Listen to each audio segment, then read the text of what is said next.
Hello, everyone. Welcome back to the Black Brain Trust. This is episode 189, Black Crypto Talk. I'm here with my co-facilitator, Lionel. Hello, everyone. How you all doing today? How you doing today, Mike? I'm good, brother. And yourself? I am well. All right. Please hit the like button as you come in. Share the video if possible. Oh, and there should be a docket and description beneath the video, but give me a few seconds. Let me add that in here. How's everyone doing today? I hope everyone doing fine. Excuse me, doing fine. We will be having a good show today. Today we're going to be focused on a couple crypto topics and to get a better understanding and a more in-depth understanding of what's going on in the crypto world to help people make a give people a better understanding and make better if you're investing decisions on the crypto, more generalized understanding that is. Also, keep in mind, just as an FYI, we are not certified financial planners. If you want a certified financial planner, please go to CFP.net and look up one in your area. We do not give out investment advice or financial advice on this channel. Correct.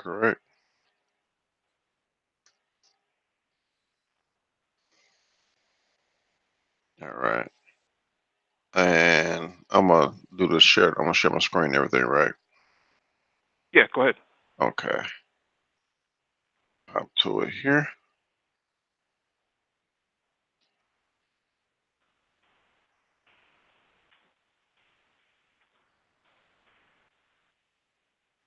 Okay.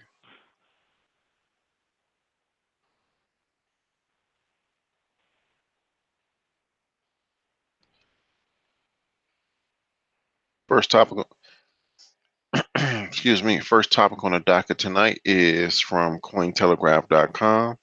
Samsung invests 2.9 million into crypto wallet startup Ledger. Hardware cryptocurrency wallet manufacturer Ledger has secured 2.6 million euro or 2.9 million dollars from electronics giant Samsung, a company spokesperson told Cointelegraph on April 24th. While the Ledger spokesperson confirmed the investment, no further details beyond the initial investment amount were provided. The news follows the appointment of Pascal Gauthier, the firm's former president, as its new CEO. Former CEO Eric Larchevêque will now serve as executive chairman of the Ledger's board. He said in a letter that in this role, I will be able to properly focus on strategy and vision, while also overseeing regular and government outreach, partnerships, customers, broader business relationships, and technology throughout leadership. Today, an anonymous source told cryptocurrency industry news outlet Coindesk Korea that Samsung may end up developing a public-private blockchain complete with its own cryptocurrency token. The project, part of an undertaking by the company's dedicated blockchain division, will see a blockchain mainnet appear based on the Ethereum network, along with a new asset dubbed Samsung Coin. The source, who is purportedly in touch with the plan, said that we expect Samsung Coin to come out in the market, but the direction has not yet been decided. As the Ledger reported on April 22nd, Samsung has delayed the launch of its $2,000 folding phone dubbed Samsung Fold following a series of breakage issues. Several device reviewers reported the inside screens flickering, freezing, and finally dying in their test phones within the first few days. The report also states that substances found inside the device affected the display's performance. Last December, researchers claimed that they were able to hack the Trezor 1, Ledger Nano S, and Ledger Blue cryptocurrency wallets. However, Ledger argued that uncovered vulnerabilities in its hardware wallets were not critical. All right, so what this article is saying to me is Samsung, which is a leading company, I believe it's a government company in South Korea that they are putting money into in the cryptocurrency space in the form of investing in the crypto hardware wallet startup Ledger. And for those who don't know, Ledger is one of these hardware wallet companies along with Trezor, where you can put your cryptos onto the hardware wallet, and it's a cold storage wallet, where meaning cold storage means it's disconnected from the internet. You don't have to worry about any hackings over the internet, and you can say physically you can physically store your cryptos. So they're investing $2.9 million into Ledger, which means that can mean multiple things. Now Ledger is now a more viable company. Now they have investment from a major American, not American, a major world company. So now they are more viable. They can be looked at as a major company, and their 2.9 million investment they can use toward other products. I know they have the Ledger Nano S, the Ledger Nano X, and the Ledger Blue, and I think they're coming out with other crypto, crypto hard wallets and products. Now, with this other piece of information, Samsung creating their own coin, the Samsung coin, which is based on the Ethereum network. I am not a fan of that, only because yeah, stop sharing my screen. I'm not a fan of that only because let's say companies such as Samsung and other companies bring out their own crypto. Now you have Samsung Coin, you have what's another company? You have HTC Coin. You have all these coins out here, and it's just going to flood the market, and it's just going to make it even more. What's the word I'm looking for? Confusing for consumers. In my opinion, what's a better bet is to have, depending on what the business is to have one coin or one crypto that will service all the entire sector. That sounds better in my opinion, but it's just my opinion that having all these coins on the market from these businesses, we already have a Facebook coin coming out that is just going to flood the market with all these coins and make it even more difficult to understand um, for new people coming into the space. Well, coins are tied in with an ecosystem, right? So if Facebook comes out with a coin, it's because Facebook has 2.6 billion users. Um, if Samsung comes out with their own coin, it's tied in with their Galaxy line of products from a hardware standpoint. That's kind of logical for them to do so, unless they want to adopt some kind of hyperledger or a proprietary blockchain where there is no token or coin to be paired with it. That's the only one. That's the only other way for them to get around it. But as it stands right now, if they're going to adopt Ethereum, they're going to adopt a coin to go with it because one comes with the other. Um, whether or not they are confused, um, I think people are. If the coin itself is tied in with the ecosystem, then there will be less confusion because you can. It's not like, oh, you're going to spend your Facebook coin at Walmart or something like that. It's kind of tied in with the ecosystem of Facebook itself. So Samsung should be okay with that. Yeah, and I understand what you're saying. Facebook ecosystem is it reaches a much bigger number of people as compared to Samsung. Hmm. With Samsung, it'll be a token, not a coin, because I think that article got it wrong. It's just verbiage. It's just semantics at this point. But Hmm. Samsung doesn't have as many people that will be into that ecosystem, such as Facebook. Facebook is using their coin Their coin is supposed to be coming out in the future to actually send money, is uh, allow people to purchase things on their Facebook platform, sell things. But I don't know about the Samsung coin. Well, Samsung has 100 million customers. I mean, just by their Galaxy phones alone, they pushed over 100 million Galaxy phones and tablets. So if that's going to be the case, then they have an ecosystem already established. There's many ways Samsung can go about this because they make TVs, they make refrigerators, they make all types of home appliances as well as mobile appliances. So they have an ecosystem, they have a market, but it's just how do you um, correlate all of these devices to create that sort of network that allows your users to actually spend that alleged coin or token that you're trying to create. Because if you're going to adopt an Ethereum blockchain as the backbone, then you're going to have some kind of currency to go with it. Otherwise, otherwise you might as well adopt a different blockchain to begin with. Now I do like what they're doing with the hardware, with the crypto wallet on their phones. I like that.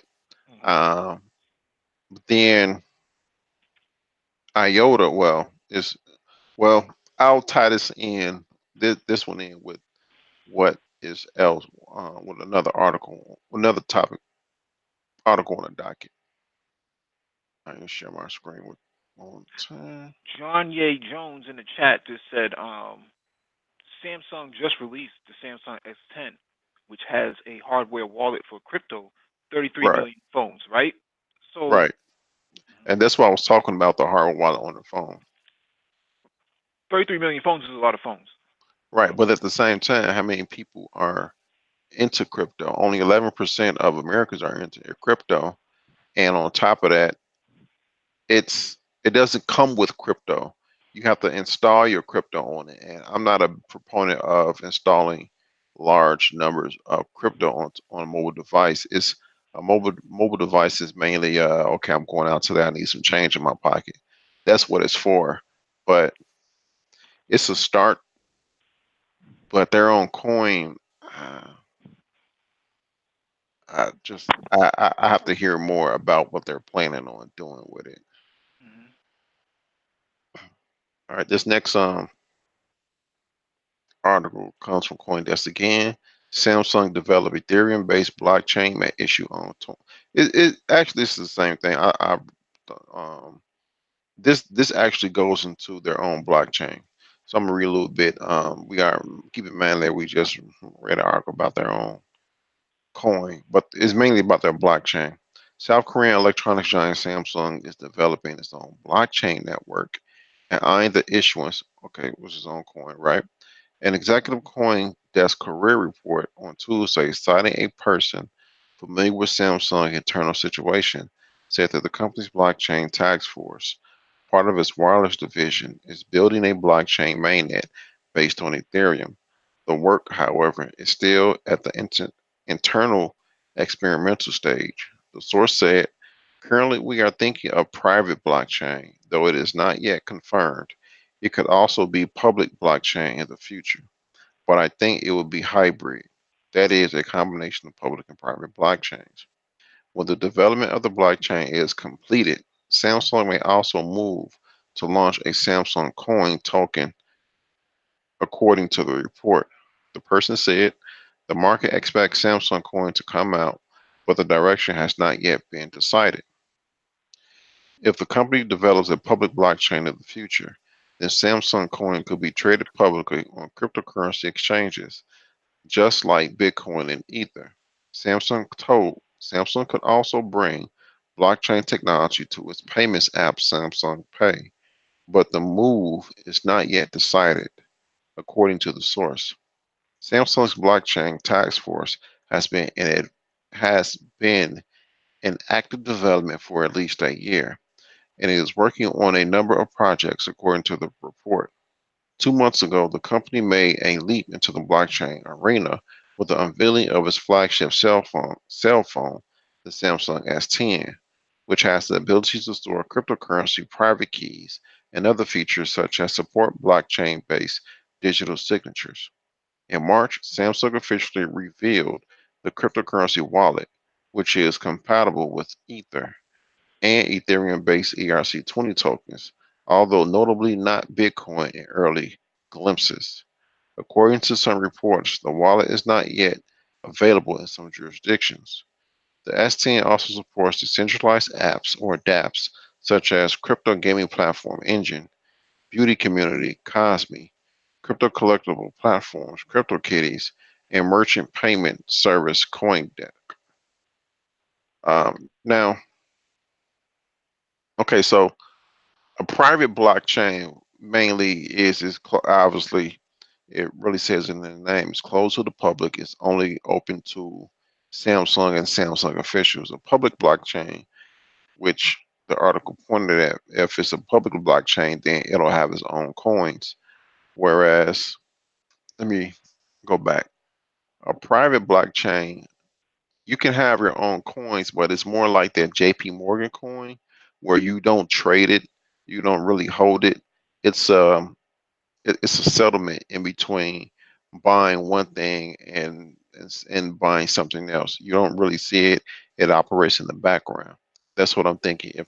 That's what I'm thinking they'll go if it's a private blockchain, but a public blockchain, then they'll have their own coin, much like well tokens. This is on Ethereum's mainnet, such as all the other cryptocurrencies out here.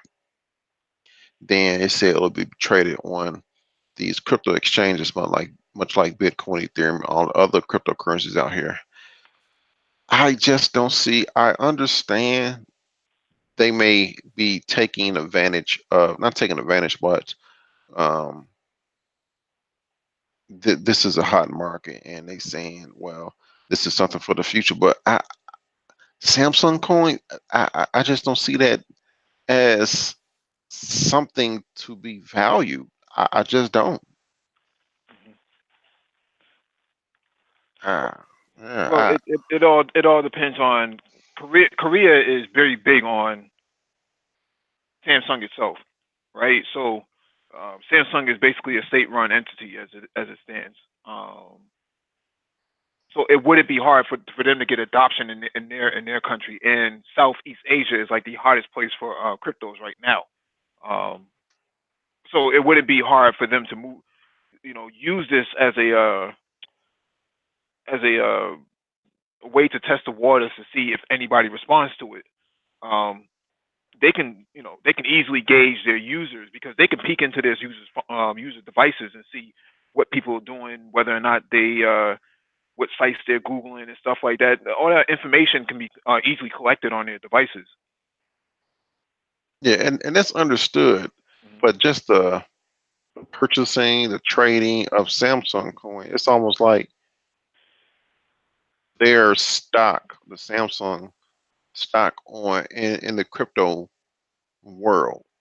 Hmm. And imagine we already have talk where in the future you can trade stocks on well stocks will be tokenized. Hmm. So let's say that comes to fruition. Now you have and if stocks are tokenized, then there will be no borders. You can buy and sell Samsung on an exchange just much as people from South Korea can buy and sell Tesla or any other American stock. So let's say let's fast forward to the future and these stocks are tokenized. Now you're buying and selling Samsung stock and Samsung coin. I understand people just want to make money, and I do agree with you that Samsung is big in that area of the world, but the it the use case, it's just not catching me. Well, that might be to you because you're a Westerner, right? In Hmm. Asia, that their mentality is completely different, right? So they're very technologically focused and forward, which is why they're so dominant in electronics right now. So it's not unfathomable that they would actually they would actually take a different perspective on adoption. I think you're looking at it um, you know, from an adoption rate, but they're looking at it from who's doing it first. If they don't do it first, they can't afford to do it last. It's basically my perspective. Yeah, yeah, okay. I understand what you're saying. I think I just have to see how this goes. If they come out with the Samsung coin, then I'll just have to see what direction they take this, and per that, then I'll understand where they're going with it. Mhm. All right, get to this. All right, the next topic on our docket comes from Cointelegraph and is Nike files trademark application in the U.S. for crypto kicks. Nike has filed a trademark application for the phrase crypto kicks, a document filed with the U.S. Patent and Trademark Office on April 19 shows. The footwear giant's application describes offering crypto wallets and downloadable mobile applications for providing access to crypto collectibles, crypto art, and application tokens, as well as operating an online marketplace featuring footwear and clothing. Its document also set out plans for providing a digital currency or a digital token for use by members of an online community and enabling transactions to be completed using unconventional currency systems. Elsewhere in the document, Nike sets out how it wants to reserve the CryptoKicks name for providing online blogs in the field of crypto collectibles and offering online computer games such as scavenger hunts, treasure hunts, and obstacle courses. Josh Gerben, a trademark attorney in the U.S. who analyzed the filing on Twitter, said, "This appears to be a filing for a brand of a cryptocurrency. That is a trademark speak for this is a cryptocurrency called CryptoKicks." Gerben explained that the application was made on a 1B basis, which means Nike has submitted a sworn statement indicating they intend to use the trademark in the near future. The filing means that the public or Nike's business rivals have 30 days to mount an objection.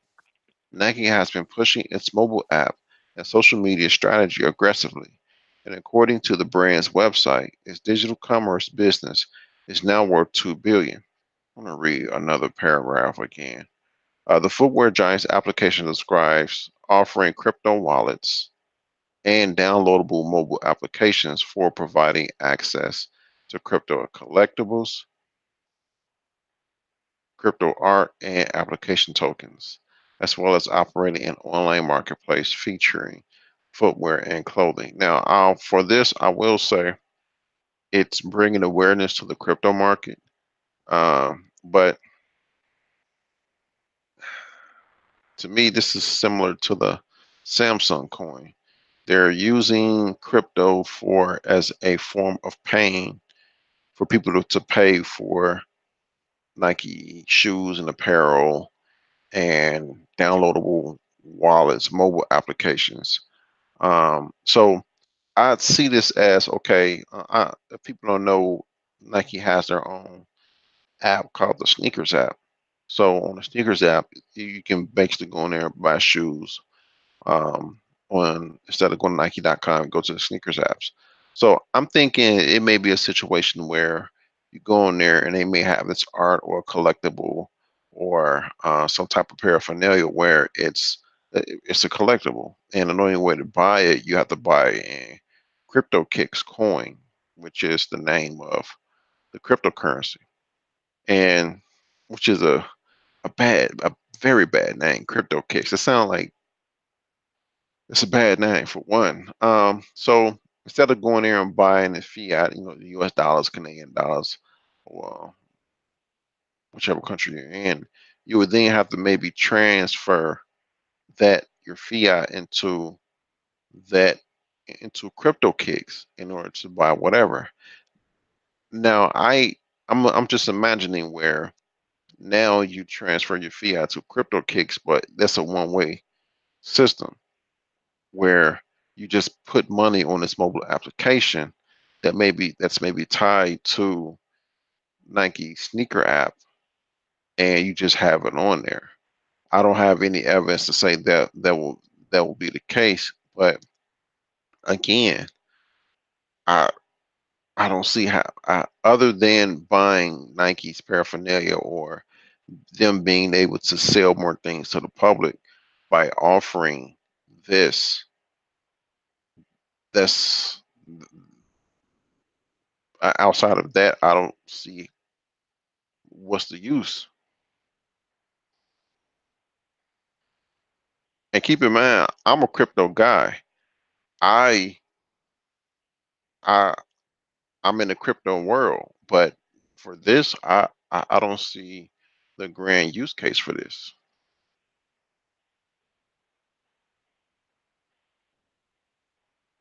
Hello, I don't know if I'm online or not. I was muted. Okay. I was just saying that there some sneakers that are limited edition, limited production,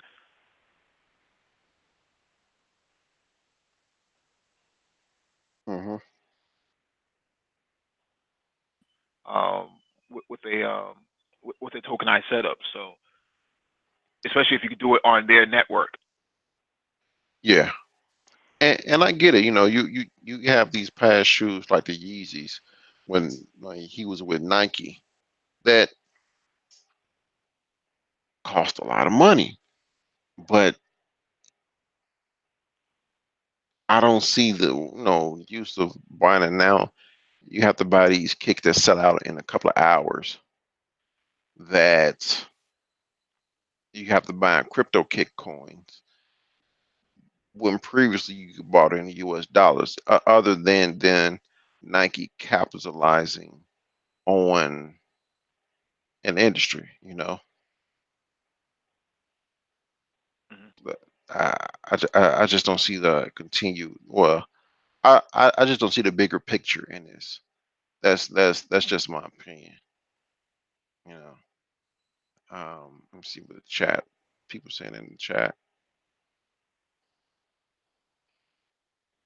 Mike Reed say he loved Bitcoin. Eventually see no reason why atomic swaps won't be universal. And I understand what you're saying. People don't know what atomic swap is. Currently, right now in the crypto industry, you can't if you have Bitcoin and you want Ethereum, you can't just send Bitcoin to an Ethereum address and now you have Ethereum or vice versa and work with any coins. If you do that, you lose your coins. But if that atomic swap layer is put on the code, then you can send Bitcoin to a Litecoin address and get Litecoin or vice versa or with any other two combinations with cryptos. So I think what he's saying in this case, if you send fiat to like the Nike sneaker app, and I'm just using the Nike sneakers app as an example, then they'll turn your fiat into crypto kick coins. Still, that's just another level that doesn't need to be there. You can just buy the shoes. I just don't see the bigger plan. Maybe I need to wait and see. I just don't see the bigger plan. Uh, They don't look at this stuff and I'm just playing devil's advocate for Nike. So they don't look at this stuff and just say we're just going to jump in. They're planning this out for the long haul. When you make announcements like that, or even have speculations like that, that means there's something's going for the long haul. So you factor in they'll do with Nikes what Uber and Lyft does with cars. In terms of ride sharing, they can quite possibly do the same thing with sneaker sharing.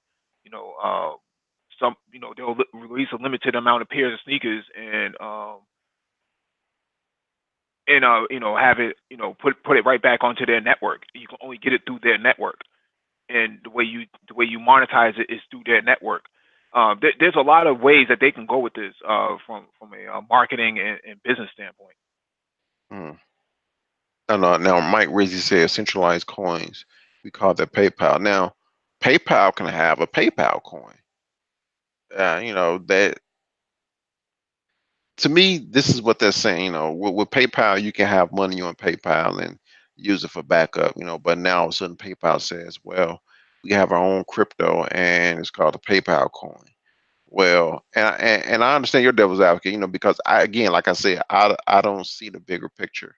I just need to maybe I need to see how this plays out to see the bigger picture. But at the time being, right now, I don't see how these companies now having their own crypto changes the game. I don't see how any of these new coins will elevate other than capturing a up and coming asset class and trying to get more money out of it. I don't see how it changes the game. That's all I'm saying. I don't see that. All right, let's get to the next article. All right, this one comes from CoinDesk. Bitfinex covered 850 million loss using tether funds. New York prosecutor allege.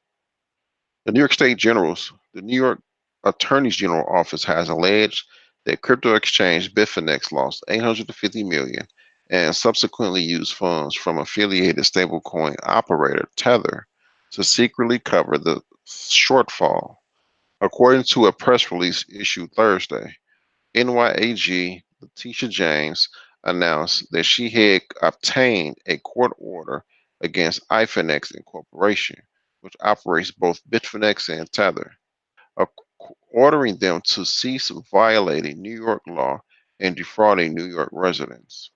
James said that an investigation by her department determined that iFinex engaged in a cover-up to hide the apparent loss of 850 million of commingled client and corporate funds, adding, I quote, New York State has led the way in requiring virtual currency businesses to operate according to the law, and we will continue to stand up for investors and seek justice on their behalf when misled or cheated by any of these companies, end quote.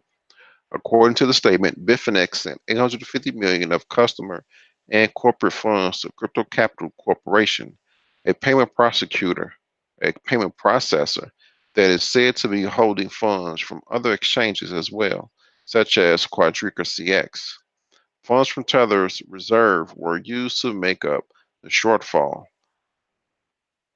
but neither the loss nor Tether's funds movements were disclosed to customers. So far, more than 600 million is alleged to have been transferred.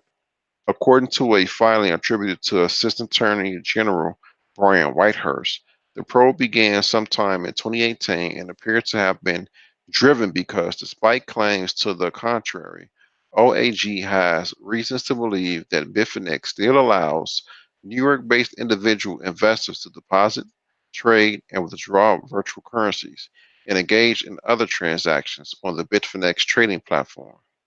Under the court order, iFinex directors, officers, principals, agents, employees, contractors, assignees, or any other affiliated individuals are to cease accessing, loaning, or making any other claims to the dollar reserve held by Tether. It's a pretty long article. But for those that don't know, Tether,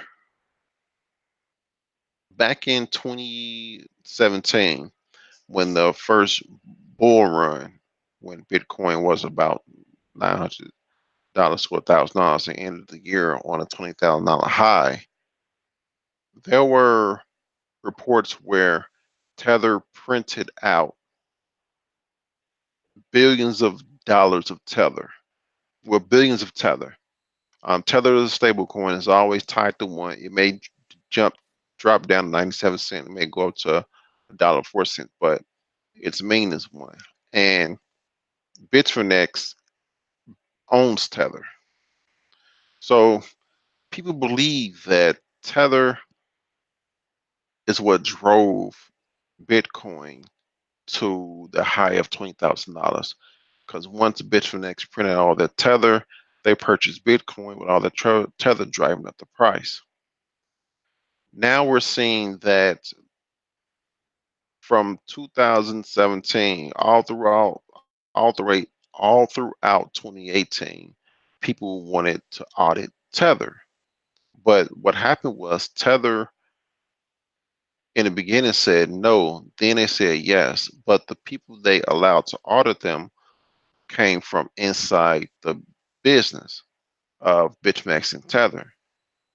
Obviously, that's con- um, what's the word I'm looking for?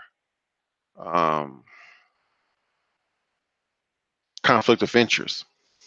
So an outside auditor was sent in to audit Tether to see if they had all the funds that they said they have. Then Tether said, they stopped them.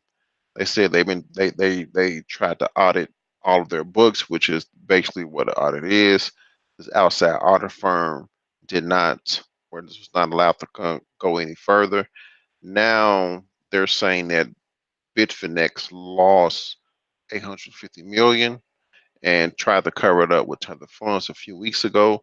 Tether's website, um, them describing how Tether is, where they get where the Tether comes from, and it was changed to say, well, Tether is made up of investors, loans, and investments, which now people are saying, no, that's not right.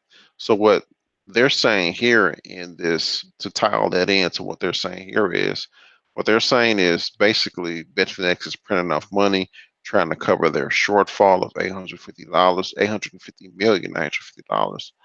And they're using Tether, they're printing Tether, and they're trying to cover their losses, which is not copacetic in the New York eye, because right now you have other exchanges trying to get a New York license, and New York is not giving out these licenses, and this is not making things better with this Bitfinex cover up.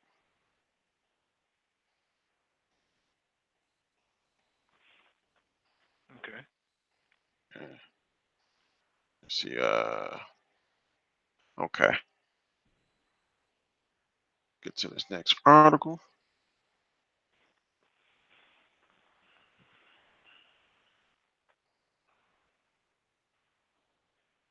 Okay,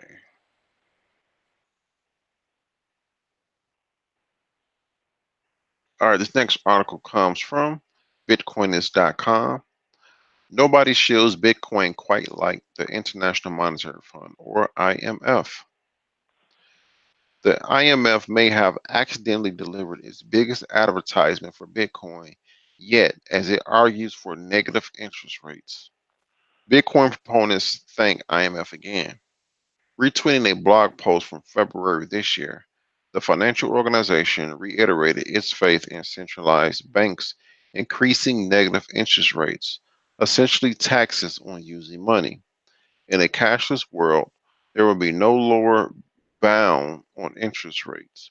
A centralized bank could reduce the policy rate from, say, 2% to -4% to counter a severe recession, the blog post read. The interest rate cut would transmit to bank deposits, loans, and bonds. Without cash, depositors will have to pay the negative interest rate to keep their money with the bank, making consumption and, in, and investment more attractive. This would jolt lending, boost demand, and stimulate the economy. And that is a quote. This time around, the IMF's advocacy caught the attention of the Bitcoin industry. And demonetizing storing cash for free, negative interest rate proponents unwittingly increase the appeal of the very alternatives to fiat which endanger its stability. Bitcoin, as the IMF itself has noted on many occasions, is one of those alternatives. Negative interest rates won't work, as savers will instead bid up prices of cash substitutes such as gold, Bitcoin, vodka, and Toyotas. Adamant capital funding excuse me, Adamant Capital founding partner and Bitcoin bull Tur Demeester responded on Twitter.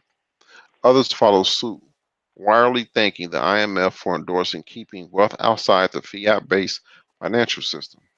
How bad is Bitcoin anyway? As Bitcoin is reported, the organization has so far failed to offer a definitive perspective on Bitcoin. In a blog post earlier this month, Managing Director Christine Lagarde called for a balanced reception of the industry, echoing previous statements in which she refused to dismiss the phenomenon.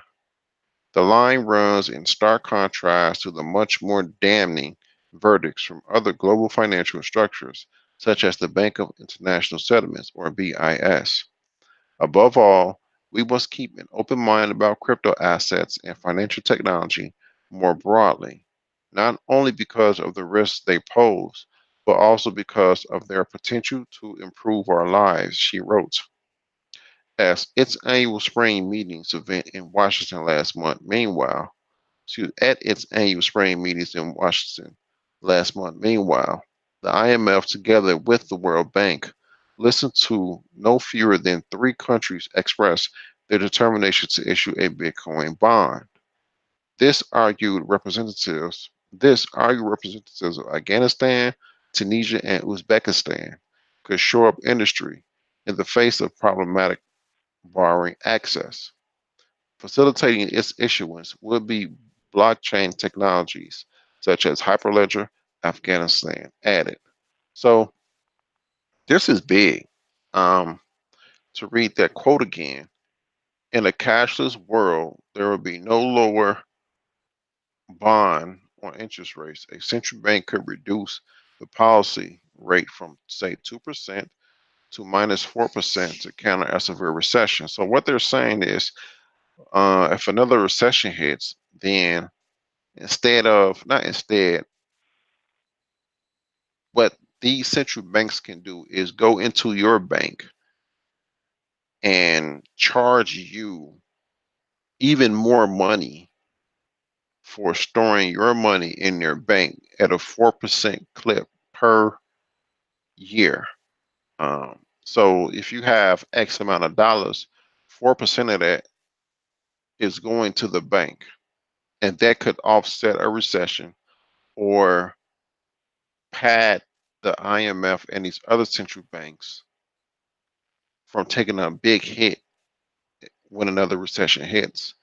The interest rate cut would transmit to bank deposits, loans, and bonds. So um, the loans you have with your bank will get whatever percentage they say, and bonds. Without cash, depositors will have to pay the negative interest rate, which is you and I will have to pay the negative interest rate to keep their money with the bank, making consumption and investment more attractive. This will jolt lending, boost demand, and stimulate the economy.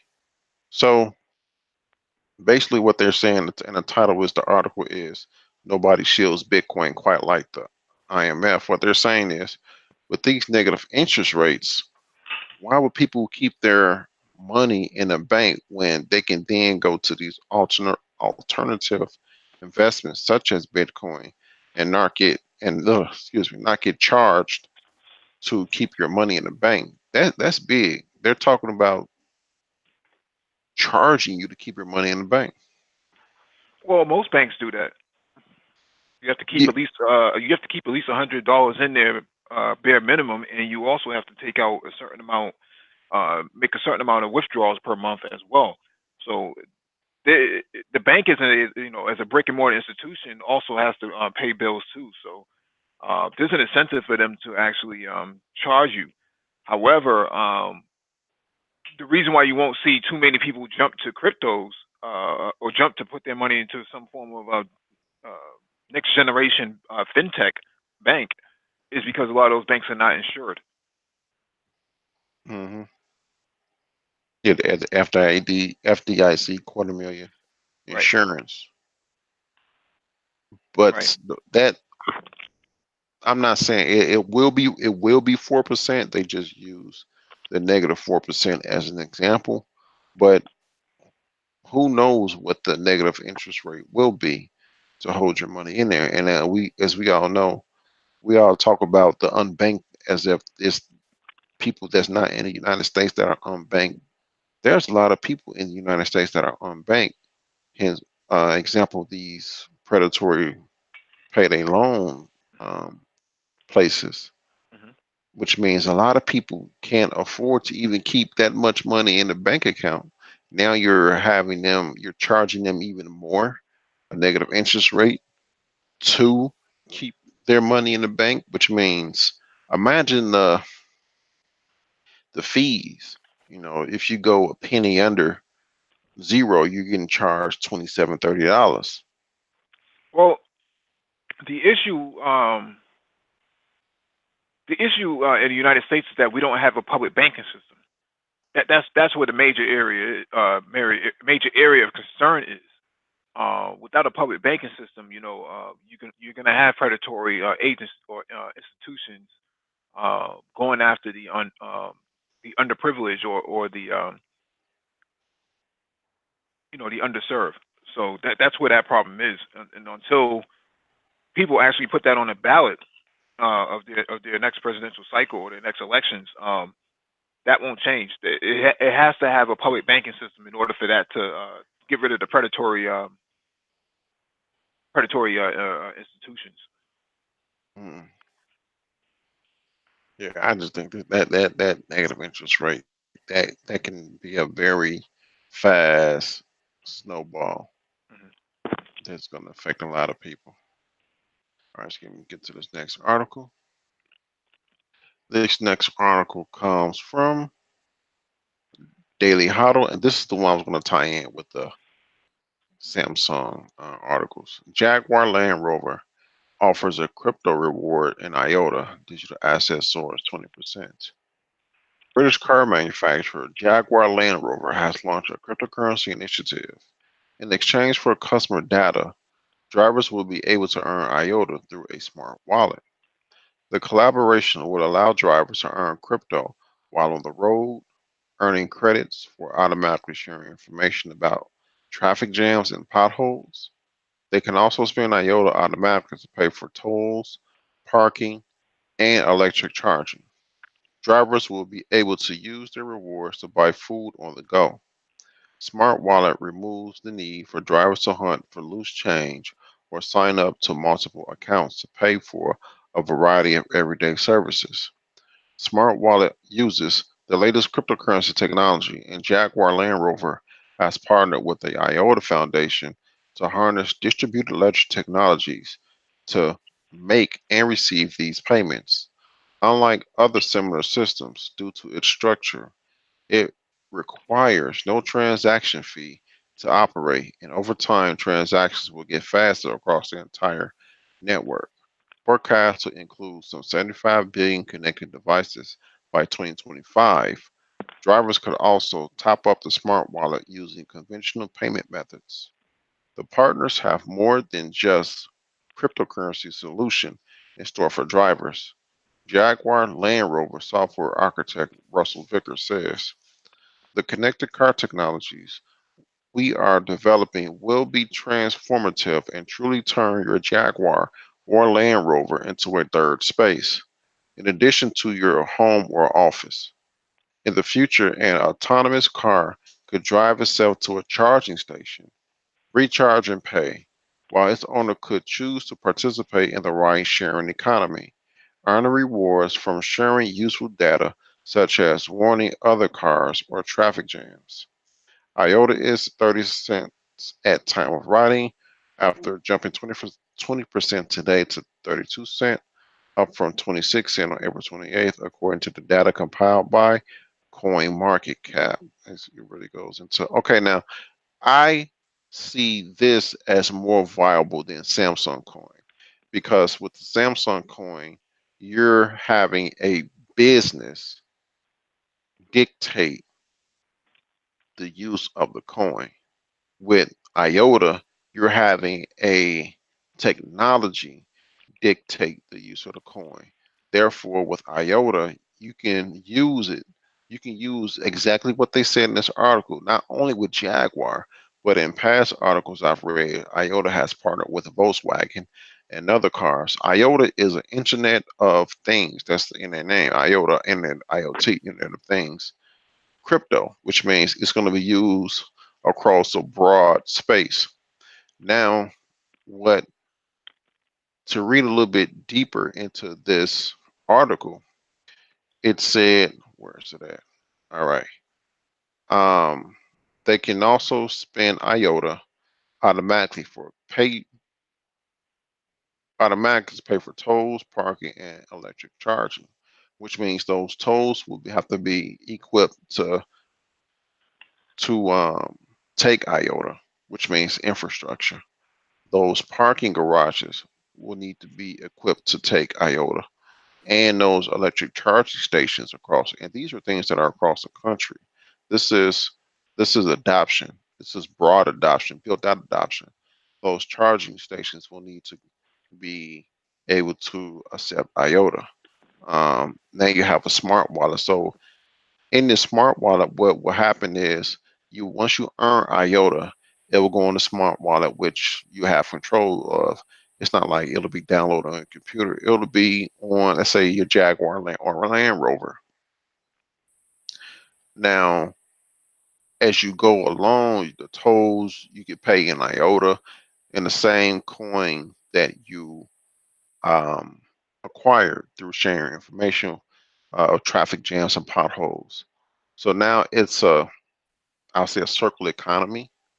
So now you don't really have to come out your pocket too much with fiat. It also said you can also top up the smart wallet in fiat if you choose to, if you are not earning enough IOTA and sharing your information. I see this as more viable and a more broad use case compared to the Samsung coin.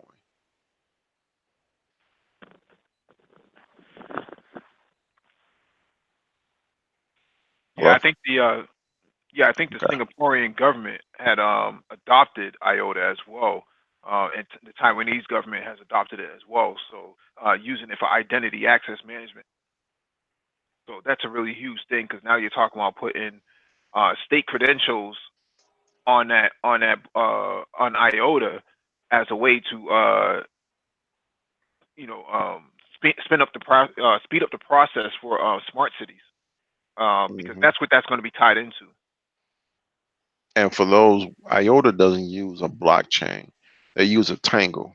And an article pointed out the more people that's on the network, the stronger the network gets. With the tangle, every time a transaction goes through, it verifies two new transactions. So if I send a transaction on at 1 o'clock this afternoon, and you, Mike, and somebody else sends a transaction an hour later, my transaction is pulling your transactions through the tangle. So the more people that's on the network, the more transactions are verifying other transactions, which makes the network stronger. That's what they mean. In the network, the Tangle IOTA's Tangle network, the strength of it is contingent on how many people are on it, much like Bitcoin proof of work network. Hey, how you doing, today, Nicole? Hey, how you doing, man? What's going on? What's going on, What's, Mike? hey, what's going on, brother? Good, man. Good, Uh, man. Just listening to you guys right now. I didn't want to say something. There was something that you was an article before. Um, Mike was the talking about, IMF. yeah, and he was talking about the public banking system, that we don't have a public banking system, which is which is very true. But there are some very successful public banks that exist Dakota. here in the United States right now. Yeah, the code and so forth, that nobody even talks about. Because I guess they just don't want to talk about that, to show you that a lot of the finagling, a lot of the bullshit that these private banks can pull, they wouldn't be able to do that with a public banking company, and they don't want that. They don't want public banks because that means the bank now has to be accountable to the to the shareholders who are the people. They don't want that. It was on the docket. It was on the ballot, I should say. Last election. So I think it was in November or December. Yeah, it was in November. So it didn't pass for whatever reason. We didn't get enough support or whatever it was. On Um, what ballot? Did, sorry, this is out in California. Oh, LA. okay. Yeah, LA. Mhm. For public banking for public banks, right? Yeah, Yep. this was last It, year, right? yeah, it had a lot of celebrities supporting it. So I'm surprised that it didn't get the traction that they were looking for. For the most part, that could easily be a game changer. When you start talking about public banking and you start talking about moving cryptos into it, you're talking about a public fintech. That's a whole new Yeah, concept that hasn't been ventured, or I should say ventured, but it hasn't been explored by the masses as of yet. I mean, we're talking about it right now, but I think that in Africa, in parts of Europe, they're talking about public fintechs. So we're ways behind on this sort of discussion. We just have to actually put a framework in place and actually make it presentable instead of just talking about the idea and then putting it on the ballot. There has to be some meat on the bones before you can try to serve it to people. I also think people were fairly ignorant of it. They probably didn't understand all the moving parts. They didn't really know it.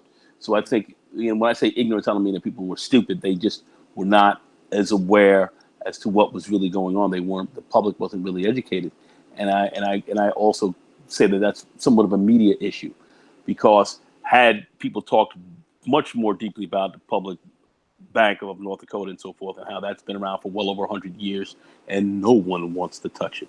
No one, Republicans, Democrats, no one wants to touch that. No one goes in there and it even begins to talk about knocking that out of the box by any stretch of imagination. They just let it move on as successfully it has been for well over a century, and nobody's talking about that, and there's a reason for it. Hmm. Yeah, so that's I just wanted to bring that part up, because I know you did talk about a public banking. I did not know that that was on the ballot in California, because they certainly haven't bought anything like that up here in New York, which is the financial capital. And I wish they would bring something like that up, because it would put a lot of these shysters out of business. Well, if you put it on, I think the reason why they put it on the ballot for California is because once it gets adopted in California, it gets spread everywhere else. Um, so I think they were just testing the waters as to where do people stand with it. It seems like it got a lot of support, but it seemed like when I heard, and maybe Complex can really talk more to this, because he was on the ground out there on for this. I think it was the private bankers who came in and kind of squashed that. Of course, that's not within their interest. I mean, you're talking about lightning many pockets severely, um, and these exorbitant rates and all the effery that these guys have been running in there with these ridiculous bank charges and craziness. That wouldn't happen, because now you would have, it's a public bank. Your shareholders are the public. They're not going to be going for that. That's not going to happen. And your bank is going to have to be run a lot more responsibly, and really, geared towards the needs of the people, which would, of course, now play a big role in the corporate side, because now all of a sudden you may have companies and so forth that could be publicly, that could be or co-ops that could be owned by large groups of people that can go in, be very competitive, and do a lot of different things that the corporations just don't want to see happen. So that would empower, once again, the smaller business owner, to be successful. And so there's so many layers to this. I don't want to get into it, but that would be something I think that would help the country a great deal, if we would have a system like that. And of course, you have those who would say, "You socialist, you communist." Ridiculous. Hmm. Now, But anyway, Nagun, what do you think about the negative interest rates? negative interest rates. You talking about like the payday loan guys and these kind of guys that No, you're talking about? banks charge you even more money to keep your money in their banks. I think that's insane. What kind of incentive is that? What kind of Well, incentive is that? well, that's what the IMF was talking about. That was the last article. Well, the IMF, in my view, is rapacious. I don't. When I look at the IMF, I don't look at them as a bank. I look at them as economic political wing, a hitman, an economic hitman, if you will, that runs around the rest of the world and does a lot of damage and hurts a lot of people, you know, to their benefit. I've seen it. Okay, I find it mighty funny that here we are in Ghana where they're building cars and making automobiles, and the IMF found it mighty funny that they didn't want to help to fund some of this. They couldn't help to fund them. They're talking about, oh, we'll do a little microfinancing and let's help out these guys make pots and pans. But when African companies start making cars, they can't find the money or the wherewithal to support them. I find that rather interesting. Don't you guys find that kind of interesting, guys? Yeah. Oh, absolutely, absolutely. Kantanka couldn't get a dime from the IMF. They got a lot of help from Gaddafi and Iran. Yeah, they did. That's where they got alternative financing from, and some help from China to help. But as far as the IMF coming in and saying we're supposed to be helping the third world, we're supposed to be helping to rebuild and do X, Y, and Z, they did not want them competing against Mercedes-Benz and Renault and Well, the American car companies. Africa gets a lot of second-hand cars. Japan is notorious for dumping their cars over there. Europe doesn't really, Europe sends their second-hand cars over there. So I don't think it was so much that the major players are worried about it, but I do think that there's an effort, a considered effort by oligarchs to say no to any sort of innovation, innovation funding for ideas. I would agree with that, but I also think that what they first said was we want to make cars instead of your secondhand cars, your bull crap that you're coming here to sell, to have our people driving around in.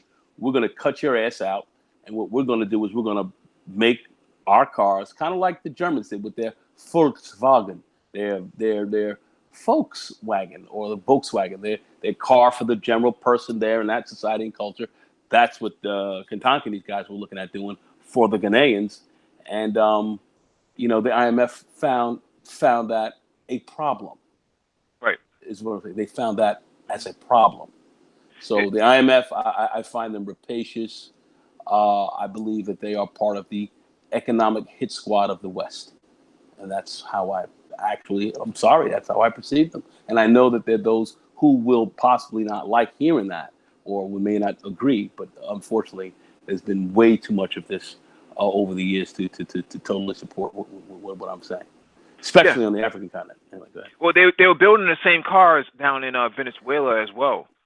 So Venezuela and Ecuador. So there's a desire to manufacture a cheap vehicle, much like the Germans did, with the Volkswagen. But the problem is,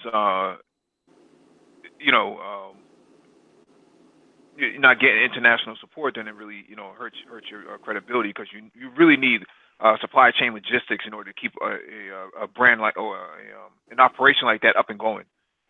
Well, I think the key thing is that you have a growing middle class in Ghana and so forth. If they're able to start to begin to buy those cars themselves and start to generate, their own market, they could buy, they can begin to sell throughout the rest of the world. So I think their issue, to a large extent, is going to come down to Ghana, and the people there. I think there's going to be a key factor. Can they make the car affordable enough to where the average, or maybe the more middle class Ghanaian can buy such a vehicle? And I think that's going to be its first test, because they've got it. They're manufacturing these cars now, and I think if you saw John and them off of Native Born, he had him walking through their showroom and all that, and impressive vehicles. My brother and I, we would love to buy one of those cars. I would sooner have one of those than a Caddy. Sooner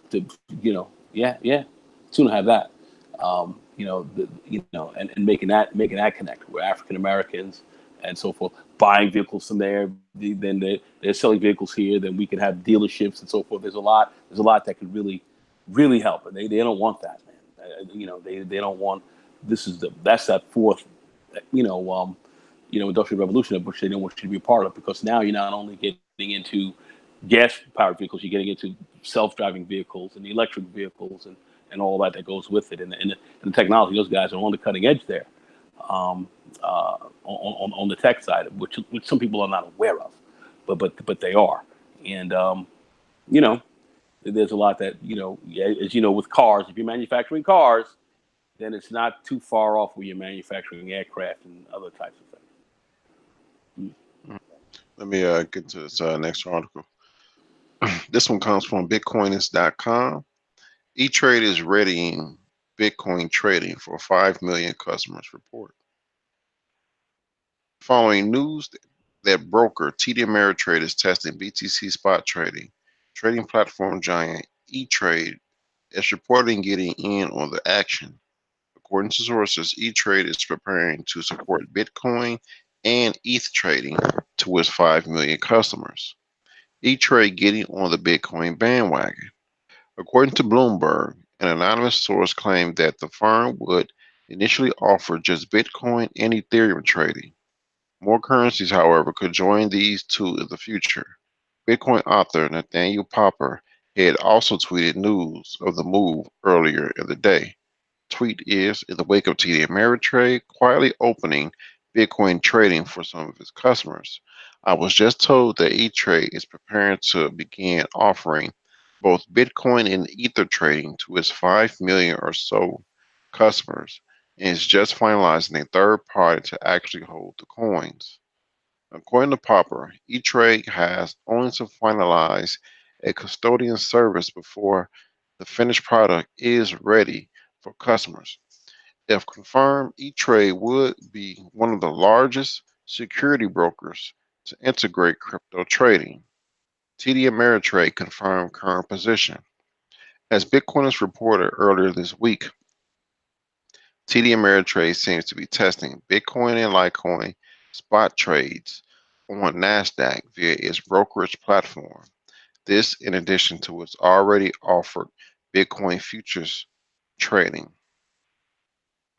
Popper's comments also suggest that Bitcoin trading has been softly rolled out to certain Ameritrade customers, albeit on its paper trading simulator platform. However, a tweet from the company's Twitter account in response set out the official company line, quote, presently we offer access to Bitcoin futures. We are already evaluating new products and services based on client feedback. We appreciate your interest and stay tuned for ongoing updates, end quote. So no official news, but stay tuned, great help. Opening the floodgates for institutional investors. Even talk with such mainstream institutions such as E-Trade and TD Ameritrade considering cryptocurrency trading is highly positive for Bitcoin. If one or both make any official announcements regarding this, it could further legitimize cryptocurrency in the minds of wary investors. With around 5 million brokerage accounts and assets of over 65 billion. I should let me read that again. With around 5 million brokerage accounts and assets of over 65 billion, E-Trade enabling Bitcoin and Ethereum trading could considerably boost adoption. Having an institutional grade spot trading solution would also complement forthcoming institutional futures and custodial platforms from firms like Fidelity Investments and Intercontinental Exchange. Many expect an influx of institutional investments as early as this year, taking Bitcoin and cryptocurrency prices to new highs. Now, there's a few things to unpack in this. It mentioned intercontinental exchange. For those who don't know, the Intercontinental Exchange, or ICE, that's the company that actually owns the New York Stock Exchange, and you can actually, well, they are a publicly traded company, but earlier not even this year, late last year, Fidelity, which is a whale, which is they hold about 7.2 trillion in assets. They got into the cryptocurrency space. Earlier this week, there was news of someone on TD Ameritrade had purchased Bitcoin, and when they called TD Ameritrade to say, hey, are you all actually trading Bitcoin? the customer service rep that spoke to them didn't know what he was talking about. But in actuality, what happened was he actually, for how I don't know how he did, got into a they were testing the system out. Now you have TD Ameritrade is doing Bitcoin and Litecoin. Now you have E-Trade talking about trading and getting into the Bitcoin and Ethereum space, trading Bitcoin and Ethereum. Now with these trading platforms, these brokerage firms, what they tend to do is they're going to be trading physical Bitcoins, which means you'll be getting the actual Bitcoin. Um, what they normally do is partner with the custody of this. They will call a digital asset custody company or a DAC, and they will actually hold the cryptocurrencies that these places are allowing to be traded on their platform. They will hold them on storage to prevent from hacking and thus forth. So you will be able to trade Bitcoin. Now, one of the alluring things of Bitcoin and cryptocurrencies are you are able to be your own bank. You are able to hold your own money. This is something that's outside of the banking institution. That's fine and dandy, but everyone is not going to be on board with that. But they will still want to trade these assets, these digital assets, because they want to make money. So by them having a having a bank account for so long, it's been that the thing to do in America and these other countries for so long for at least 100 plus years. They are not comfortable with holding large amounts of money, under your mattress, or in the ground. They're comfortable with holding that those largest amounts of money with these full service brokerage companies, with these investment firms such as Fidelity, such as TD Ameritrade, such as E-Trade. Then therefore they'll be more comfortable to trade these digital assets on their platforms, because if something were to happen and these platforms were to get hacked, they would take the hit, not the customers, because if the customers hold their Bitcoin on their computer or whatever the case may be, there's no solution desk to go to say, hey, I lost my Bitcoin, can you help me? There's nothing. Therefore, they're more comfortable with these platforms to say, well, the platform say we got hacked. Well, okay, you got hacked, you owe me money.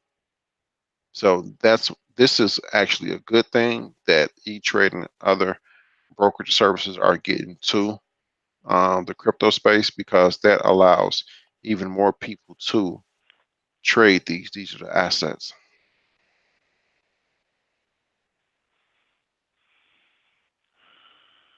Any excuse me, any comments? No comments from me. All right. Okay. Yeah, I left. All right. Let's see anybody in the chat. Um,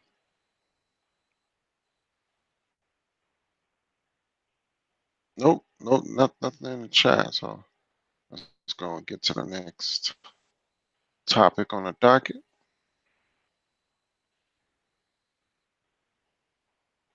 All right, the next topic on the docket comes from CoinDesk. Bakkt acquires crypto custodian, partners with BNY Mellon on key storage. Pending Bitcoin Futures Exchange, Bakkt, has acquired the digital asset custody company, DAC, Secure Insurance, for assets it will hold in cold storage, and revealed a partnership with BNY Mellon. Adam White, the former Coinbase executive turned Bakkt COO, wrote in a blog post Monday that it acquired DAC to continue developing a secure digital asset storage solution.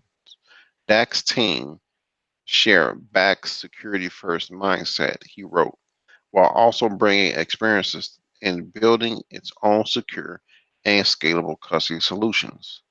White hinted that the acquisition may also help Bakkt add cryptocurrencies beyond Bitcoin sometime after launch, writing, and I quote, as we look to scale and support custody of additional digital assets.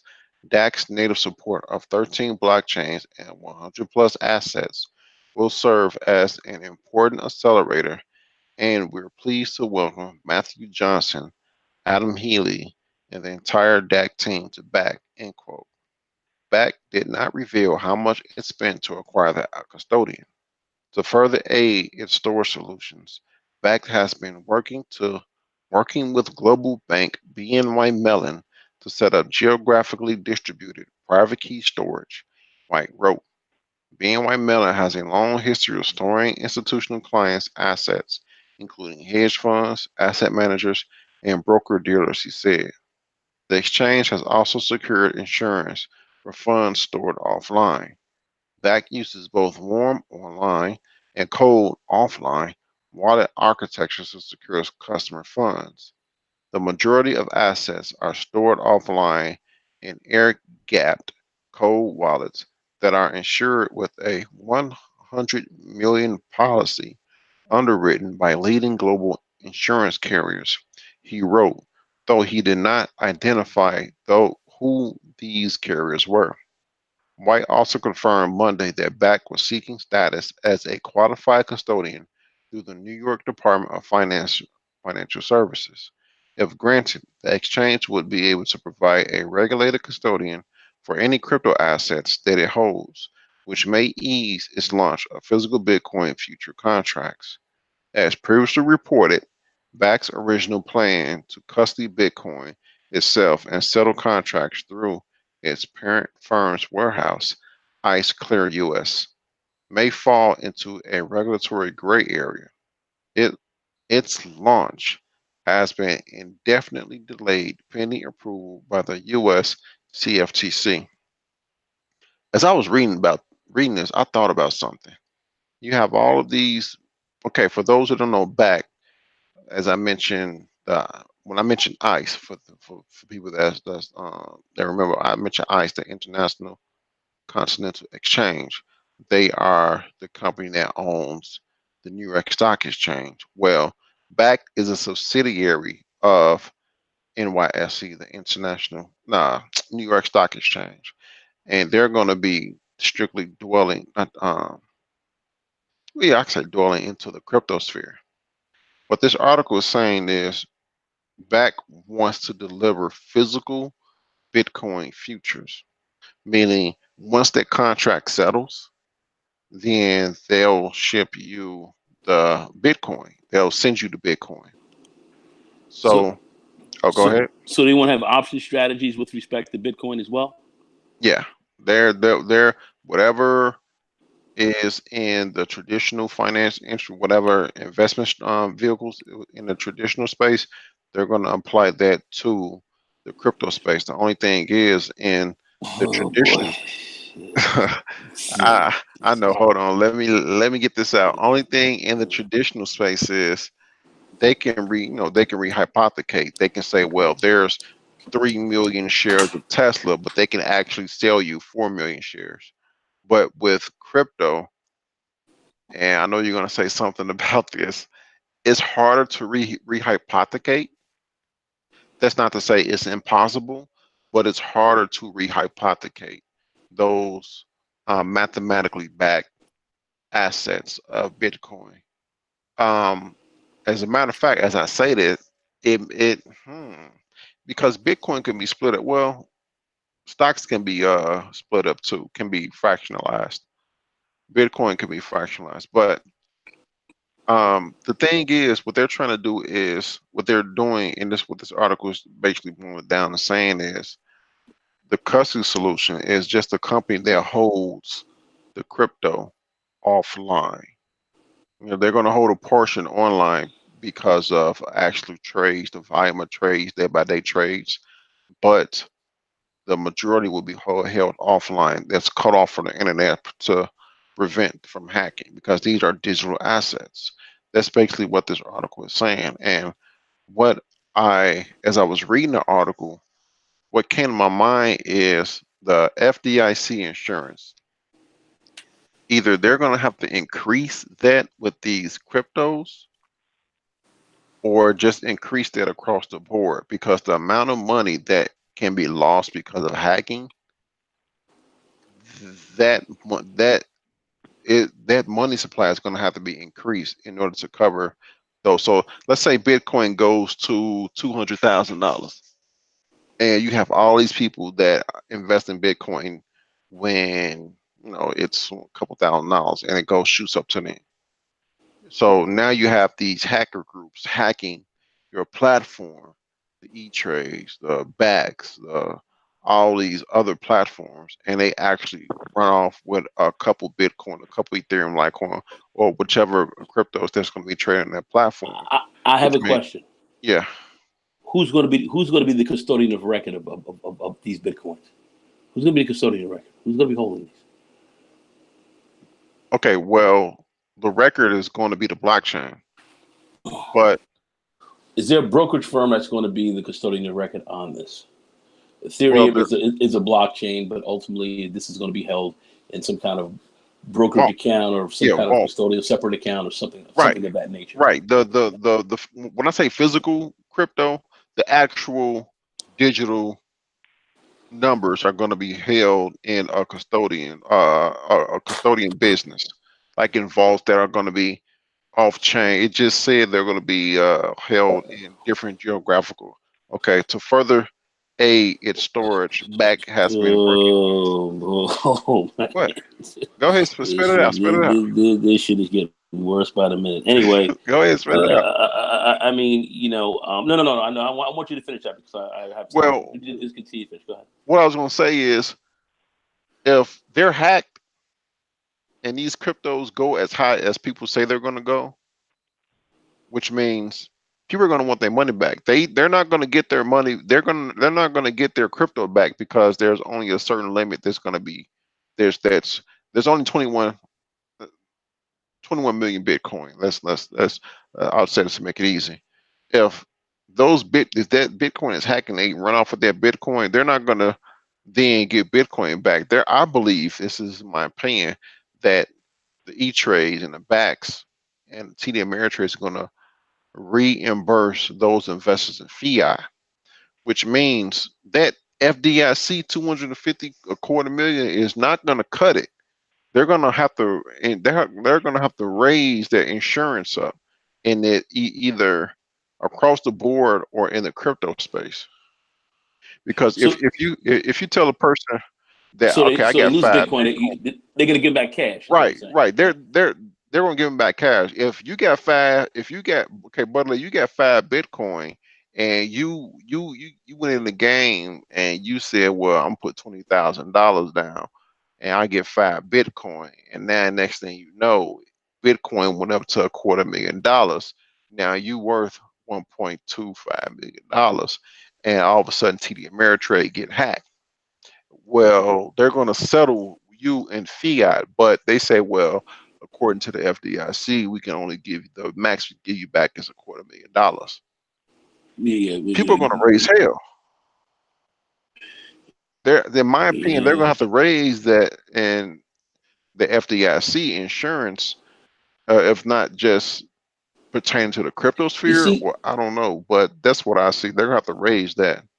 the whole crypto game and the blockchain was designed so it wouldn't be corrupted Right. or run by Wall Street. It was a way around this shit. And now you got the system controlling it, and it's just like I said, man. I as far as I'm concerned, I don't know if I give any of this a passing grade, but I'll leave my opinions to myself right now. You go ahead. I have very little. I have little faith. I'm sorry, because I know The Wall Street. I know Wall Street. I know it. I know what the game is, and it's a fraudulent game. the Sorry. people And now we got Bitcoin and all this shit caught up into it. the people that need to Boy, begin the people that need to be getting into crypto Jesus. are not getting into crypto because the crypto were made for those people in the Mm, beginning. It was made for the people that need to be getting into crypto. mm, Crypto was made for the people that are not getting into mm, crypto right now. It was actually made for them. But mm. now when that bull run went on, all of these players said, well, we can really make some money out of this. So they got into it. They're smart because they want to make money. And now you have, well, I'll get to that after all these articles, but the people that need to be in the crypto are not getting into crypto. They're fighting it. Mm, mm, mm. Mike, you have any opinion on that? Not necessarily. I think it's very premature to really, to say the least, to speculate on this. Mm, We're a few years out from all of this. Once it becomes federalized, the body of work, then you can start really having some deep discussions about this. Because as it stands right now, not everybody's on the same page from a state standpoint. So it's up in the air. But the only way you're gonna get, the only way you're gonna have a real discussion about that would be if all states come to the table. Hmm. okay.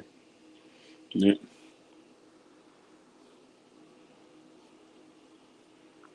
Okay, Andy, what are you talking about? Nothing to do with this topic. But if you're buying, if you're owning Amazon shares, Warren Buffett is buying them too. No, we're not talking about that tonight, buddy. Okay, let me get to this next article.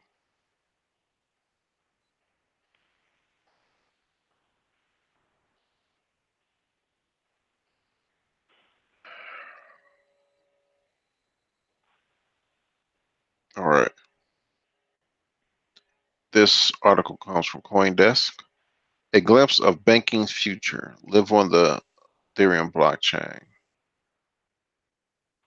Excuse me. At a glance, the week's move by the investment bank Societe Generale to issue a security token like bond, in which it was both the issuer and the sole investor, might seem like a pointless act. Not so, not so much a peer-to-peer transaction, just a peer transaction. But one element of the announcement suggests that this was an important step in financial institutions' sometimes factitious relationship with cryptocurrencies and blockchain technology. You see, Societe Generale's 102 million bond issue used smart contracts built not a private permission blockchain, but a public permissionless Ethereum blockchain. I think it means built on a private. um, this was a baby step for sure, but let's remember that this French bank belongs to an industry whose member institutions repeatedly posit that permissionless blockchains are unworkable for them.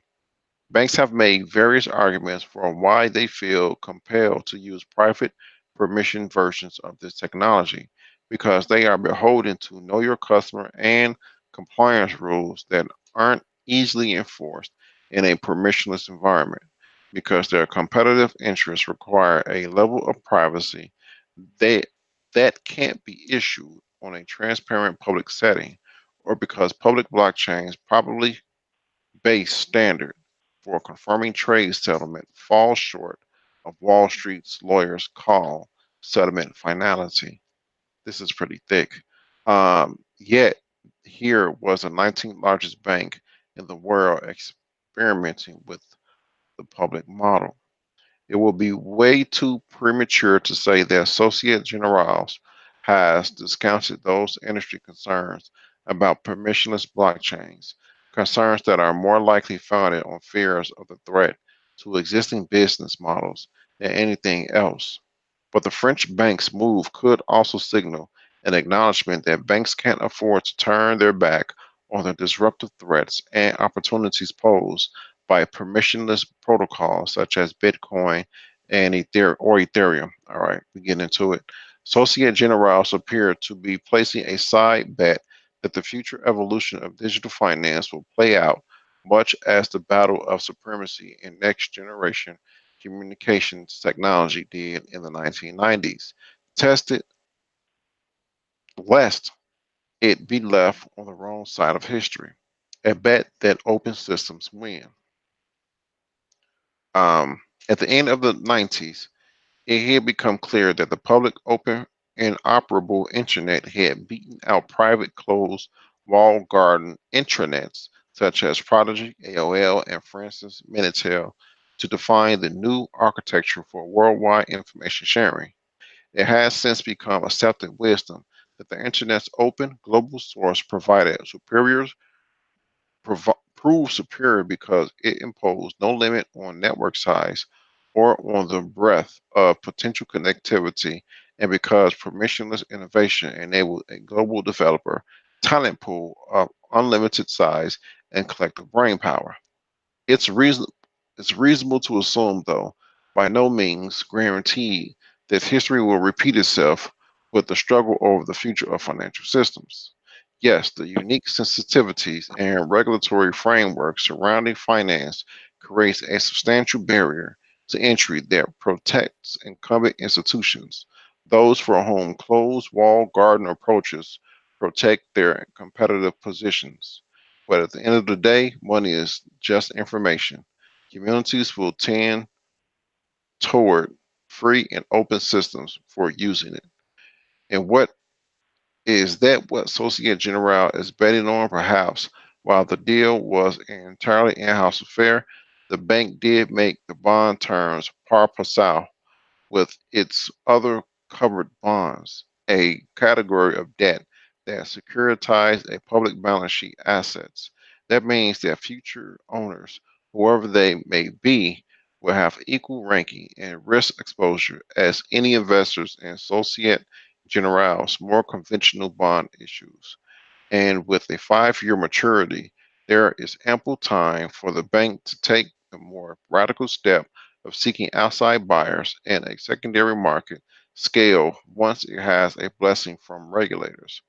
Also important was the fact that rating agency Moody's said it considers the use of blockchain technology credit positive in this case, in part because the increased transparency and a reduced likelihood of errors arising from the complexity and the number of intermediaries involved in issuing covered bonds using traditional means. This positive assessment points to the generalized potential of security token offerings or STOs as a way to more efficiently issue, manage, and trade traditional assets such as stocks, bonds, real estate, and commodities. I'm going to stop there. This was this was interesting to me, but as reading it, I see it's kind of thick. He used a lot of words to get to the point, but he compared the internet with he compared crypto with the internet, which is what a lot of people are doing anyway. They're trying to compare crypto where the internet is.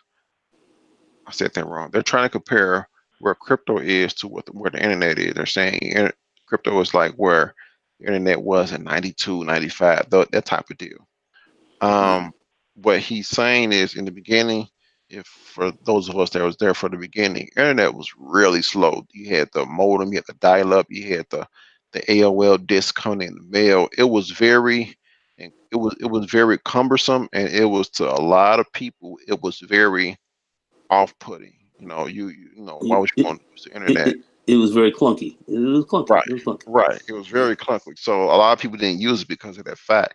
But as time went on, I remember them intranets. They still have intranets, but it's more of an open source. You can go anywhere. Well, you can't go anywhere. Only like what 10% of the internet is public. The other is dark web and deep web. But still, you can go there if you want to. But it's somewhat open source. Mm. Well, They're well oh, Go go ahead. ahead. I'm sorry. No, no, no, What no, no, no. Go ahead. what they're saying is he's trying to compare crypto with that. He's saying, well, yeah, you have these companies that are is taking hold of crypto and saying, well, we like blockchain. We're going to use blockchain. This this open source, this easy to, I forgot what he said. This this ledger, this only added on. You can only add ledgers to this credit positive, this transparency, reduced likelihood of errors. arising from the complexity and the number of intermediaries involved. It's transparent, or at least supposed to be transparent. I don't know how it would be when they grab it, but there's what they're saying. Well, SocGen is trying to jump out there first with this. Okay, and they're saying that the other guys, they jump out here like this, the other guys will back them up. Then the agencies, the big agencies will come out there, federal agencies will come out there and back them up as well, and they're out there first on this, and they're just trying to grab front run and grab their first spot at the table. That's SocGen. They're a SocGen Society Generale. They are a French company, and another Wall Street player, kind of like Deutsche Bank and some of the other players out there. It'd be interesting to see. I see that Wall Street is going to grab a hold of this whole thing. So, they're trying to jump out here first. That's really what I'm really seeing. What these guys are saying, and they want to front run this. So, let's see if SocGen can be that player here. I mean, they've got the assets, they got the dollars, but if shit breaks wide, something really bad happens. How is this going to be covered? It's going to be interesting to see that, because they're going to be some major issues with this. Yeah, and he just using what they did as an example to what he sees the future of banking will be. We just read an article about the IMF trying to do negative interest rates, but what he's trying to envisage is, what he's trying to envisage is a future where banking is open. People have means of acquiring money or funds, just like the account with the IOTA. You do things, you get rewarded. That's what he's trying to envisage with banking. It's not going to be a closed, continuous, centralized where you go 1 penny under zero, you're going to get charged $30 or $50 because you went insufficient funds. It's going to be more. He's trying to say it's going to be more open because of these new technologies that's coming in. That's what he's trying to say. More open source. Okay. Right, more open source, more and not as closed as it is now, or how we know it is. It has been for the last 100 years. Yep. But to tie in everything, the articles I picked for tonight, I picked for a reason, because you have a lot of people, not just people in our section of YouTube, but people period. And whoever listen to this video, this is for you. People say that crypto is a Ponzi scheme. And the definition of a Ponzi scheme is taking funds from people, from new investors, and paying old investors with it. Is that but the definition of a Ponzi scheme? Hello? It's a pyramid scheme. So Right. what happens is, you let some person out, and then that person who gets out, you raise money to get this person out, and then the next person picks up that. Then the next person picks it up, you raise money for that person to come out, and so forth. At the very end of the scheme, somebody is going to be a big loser. They're going to be big losers here. So nobody's really making anything. You just transfer money, and then all of a sudden, the last person who comes in is left holding the bag. Right. And that's really the scheme. Ponzi was a guy who came into the banking system and tried to work this as a legitimate business type of scheme, and it was a scam. That's really all it was. Right. But they're saying this crypto industry, or this new asset class, crypto asset class, such as Bitcoin, is a Ponzi scheme. How? I don't see it. Right. How can you equate what we just said, the definition that we just said, to a Ponzi scheme when, if you just look at it from a top level, you have Jaguar Land Rover. IOTA also partnered with Volkswagen. You have TD Ameritrade. You have the New York Stock, well, the owners of the New York Stock Exchange. And back, you have TD Ameritrade, Fidelity, E-Trade, all of these multi-million / multi-billion dollar industries. Do you not really think that they did not do an ounce of homework? Do these people really think that these multi-billion dollar, even with the in Fidelity's case, multi-trillion dollar asset company, did not do an ounce of research into this, and they're just throwing money at something? That doesn't make sense, in my opinion.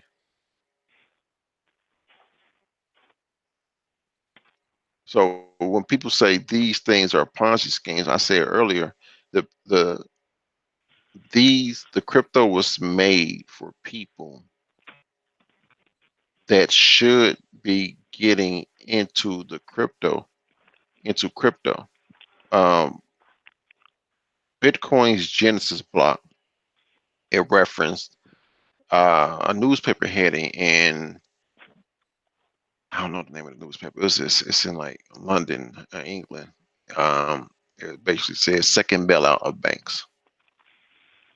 That was that was that's on Bitcoin's first Genesis block, and they these people got tired of it. The people who invented Bitcoin got tired of it. And Bitcoin didn't just come from nowhere. There were other iterations that led up to Bitcoin. There were other failed iterations. It just didn't come out of nowhere. It was a process up until, hey, well, we solved this double spend conundrum, and therefore, because of that, which failed, these other projects that failed because of that, we've solved it, and now we're just going to call it Bitcoin. Um,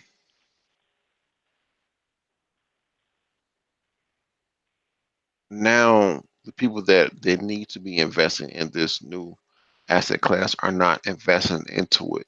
They're fighting it.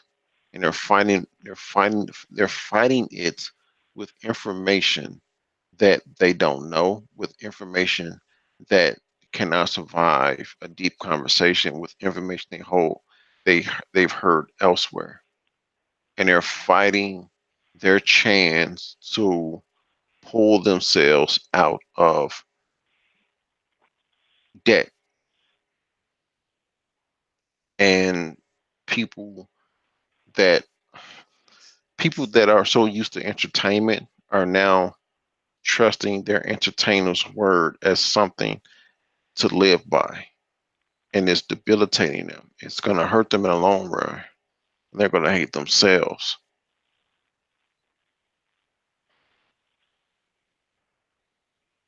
Hello. No, we hear you. We're right Yeah, here. Yeah, we hear you. Yeah. yeah. So it's these companies that are getting into the crypto sphere, and that's all. We talked about Samsung. We may disagree with how Samsung want to do, but the thing is, they are in the crypto sphere. You have cellular phones with crypto hardware wallets in them. What more do you need to say, hey, this is not a Ponzi scheme? You have governments Okay, let me partnering. ask you, who's saying that crypto's a Ponzi scheme? Who's significant in the financial sector is saying this?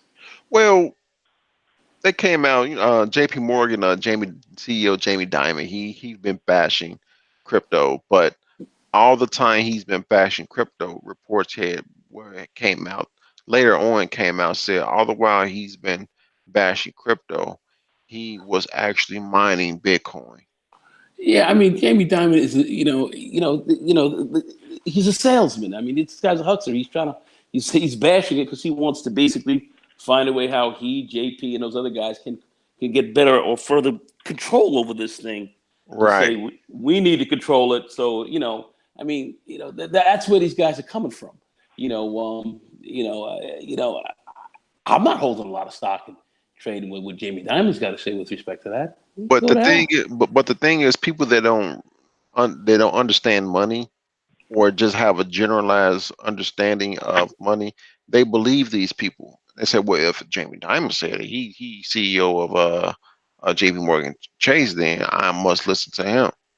But all the while, we know that he's saying it because he want to fill his bags up, and then when Bitcoin rise up, shoots up to these absorbent amounts, then he's going to sell it off to you. He's going to dump it off to you. Yeah. I mean, it's exactly correct. I mean, if he's all that, it's a super genius, can Jamie kind of go in a little bit of how he and his crew got bailed out back in Right. 2009 Or in 2010, and all so the crap that these guys produced. I don't and buy these guys, these Wall Street dudes. I don't buy anything they say. I mean, they're incredulous to me. Even the rating systems, The they're Moody's, incredulous. Moody's and them, they're incredulous. I mean, and then these guys are paid off to give up scam ratings. I mean, they're incredulous. I don't believe anything that they say. Anything. and then on top of that, he said these things for a number of years. When he first said it, his daughter came out and said she invested in the Bitcoin and she gained money. Outside of that, recently, what a month ago? I say 2 months ago. 2 months ago, JP Morgan Chase then turned around and said, "Hey, we're releasing our own crypto." So first you say crypto is this or crypto is that, don't invest. And then you turn around and say, "Hey, well, we're coming out with our crypto, the JP Morgan coin." People don't see the absurdity or the contradiction in that. It's People don't realize that. it's a question of control. They're trying to control it. That's all we're really talking about. It's a And question of control. and I understand it because I read these articles, and I when I read these articles, I'm like, wow, this stuff just sound the same, but I'm reading the articles. I'm in it. I'm in the mud looking and reading articles, and once I read the articles, I say, well, this guy said this a few months ago. This don't make sense. But other people are only hearing about these things from their local news, from CS, from I'm about to say CSBC, from CNBC. That's not telling you the whole story.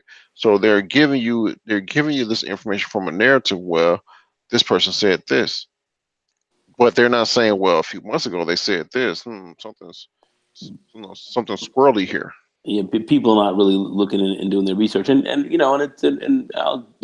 tough. A lot of people are just moving and doing their own thing, and they're not going to watch this thing as close as they need to. But if you're going to get involved with this, listen to these guys. People should be well researched on a lot of this, and it'll cut through a lot of the crap that's out there. Wall Street, man, and the fact that they're getting their hands into this was foreseen, it was forewarned, and here it is. And like I said, I'm not.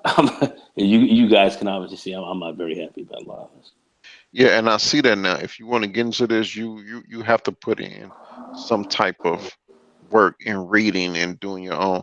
Not put when I say do your own research, people say that so much that it lost its importance. But read articles, or No, follow people. You have YouTube open source where people you can get in touch with people like us, listen to people like us.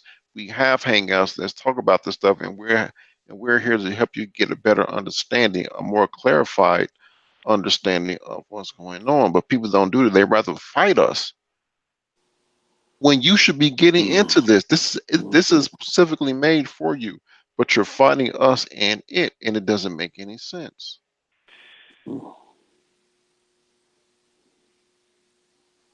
So true, true. that's all Well, I got. well, part of the reason why they're not may not be receiving it is because a person that looks like them isn't actually delivering that information. So a lot of the times there's a bit of a dissonance that goes on within this black sector of information. Where you do have people who may know about it, but they're not taken seriously by the masses of black people because the white man's ISIS coda. Whereas there are people um, who basically are in opposition to capitalism, so they don't see the value in actually having a discussion about cryptos because they see cryptos as one in the same as the federal system, so the federal capitalist system. So eh, there's a lot of luddites that digital luddites that go on that are hanging around the manosphere and other parts of social media um, that make it difficult to receive the information, and then there's other people um, who make it difficult to deliver it because they see a black face to it, they don't see any value in it. So there's a lot of issues that black people have in terms of why they're not adopting it or why they're just not interested in it. It requires a lot of research and brain power, and unfortunately, if you don't have one or the other, you're not going to get it. Yeah. I would say more than anything else is just a bit more research because you don't need superior intellect or high intelligence to really understand this, because these guys that are running around with this crypto and macking it up ain't that bright either. So I'm just saying, you guys just read. You just follow the bouncing ball is all I have to say about this, and you'll get a handle on it. You know. Yeah. After you read so much, things start to run together. And when things run together, you listen to certain people. Not everybody. You don't gotta listen to everybody. You listen to certain people that you feel comfortable, and they jive with your thought process and the articles that you read. And all of a sudden, things gets demystified, and there you go. Lionel, can I say one thing very quickly? I just want to say there's a movie on Netflix called Bitcoin. It's a I saw Netflix it. movie. I saw Okay. it. That is, if you want to start talking about Bitcoin and get a good idea what the hell's going on, watch that movie. If you need to watch it once, watch it twice. Look it over. Listen to what they're saying in there. Listen to what they're saying. Watch the movie. It's easy. You don't have to sit down and read a book. You can just sit down with your lady or whoever you're hanging out with, a cup of coffee, whatever. Watch the movie. That will start to put you on game. And you'll start to see why I think the way I do about what's going on here. But anyway, watch that movie. It's very simple. That'll put you on. Then that'll start to get you on track, and you guys will start. And it'll make it that much easier. It's sitting there on Netflix. Bitcoin, the movie. Check it out. Right. I mean, if you don't want to read articles, you can look at people on video. You can literally look at people on YouTube, such as us, reading the articles for you, then breaking it down. And if you don't want to do that, I don't know what to tell you. Well, you have to understand that this is a literacy issue. When you have people who don't understand basic finance, it's gonna you're asking them to do a somersault when they can barely do a cartwheel. Um, there needs to be a better form of literacy for cryptos. Um, Mm. and that Agreed. yeah that and finance, just finance in general. A lot of black people don't have bank accounts. That's why Western Unions is so popular in the hood, and Checks Cash is so popular in the hood. Can't afford to maintain the balance. Can't afford to uh, cash your check in certain places because the fees are so exuberant. So there's a basic fundamental literacy issue with finance, and then you tack on cryptos on top of it. Cryptos is like going to grad school for them. That's a big step. So if there needs to be some form of program in place at your public libraries that actually does a great breakdown of what cryptos are, um, and basic finance. I know most libraries now public libraries are starting to do this now with financial literacy. I know Bank of America has a program with Boston Public Libraries that they run every month for financial literacy for small and But medium businesses. So. but let's admit it. It's right here on YouTube. Some people are not going to get up and go to the library. Some people are not going to do certain things. I see how this goes. Make it real simple. Go on YouTube, pull up Bitcoin, take a look at what they have to say. Watch some YouTube videos. People can sit around and watch other people get on Hangouts and act like fools. You can certainly sit down and watch a couple of videos on this stuff and kind of and get your sea legs. Um, Not that difficult. Not that difficult. Well, you have to ask yourself: do Black people really want this information, right? Do they really want a better future? Do they really I, care about the financial, um, imminent collapse that could be coming in the next couple of years? I certainly think black people do, because a lot of black people got hit in the housing bubble crash and so forth. There are a lot of things that happened that were negative to black people who will make a move. So yeah, so I definitely think so. I think we have to talk about it more. I think a lot of this information at times doesn't get talked about as much as some of the other stuff that gets talked about. That's much less important. But I think it's important and incumbent upon channels like this and others push it, push this information. People are definitely they'll have interest, especially if it's going to determine whether or not they're going to survive or not. Yeah, I think so. I don't think black people are any different than anyone else in that regard. So It's just the point in which they're interested. mm, They may be interested at the wrong point when everybody made their gains and it's time to dump off. yeah, I mean that's true. That's true. That's true. That's why be persistent in getting this information out there. So I agree. I agree. Hmm. What's up? No, just going over the chat. Oh, Just going over the chat. The movie is called Bitcoin. So it's on yeah, Netflix. yeah. And there's a lot of it. You have that on Netflix. You just have a lot of things on YouTube too that's just talking about Hmm. cryptos, blockchain in the future. You You, know, you, you can get educated. One thing I'll say about YouTube, there's a lot of good information on it. You it can get is. educated. You You can get educated if you want to. You right. can. It's right here for you. So it's not like I got to go, to East Hell to try to find this information. No, it's there just on your keyboard. If you come off of some of these whack ass channels, excuse my expression, and listening to madness, and maybe take a break from some of the absolute mental retardation and idiocy, and move maybe towards where some of this other information is here that you can pick up, and so start to learn a few things that could potentially benefit you. It's right there. It's just a couple of clicks on you, a couple of clicks. Like hmm that's really all we're talking about. Yeah, Yeah, you can learn a lot on YouTube. yeah. There's a lot there, on all levels of subject matter. Yeah, but that's all I got. All right.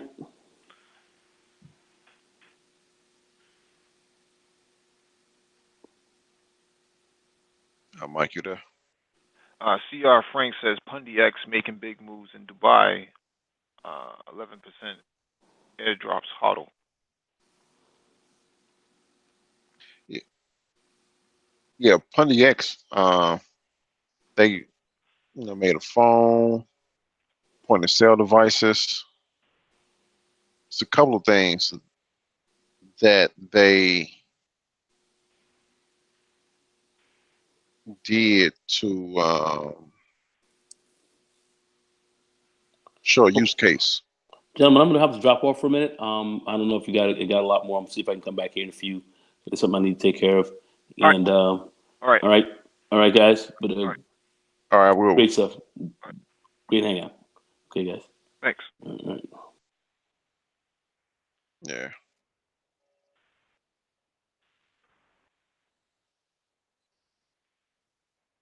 So yeah. How much a month do you invest? Is there a typical average or ratio? We really don't give out financial advice, Jason Shorter. What I can say is lunch money is always the rule of thumb for any investment. Yeah, I agree with that. I agree with that. The whole don't invest what you don't want to lose holds true. But for further information, please go to cfp.net. Mhm. All right, thank you all for joining us, and have a good night.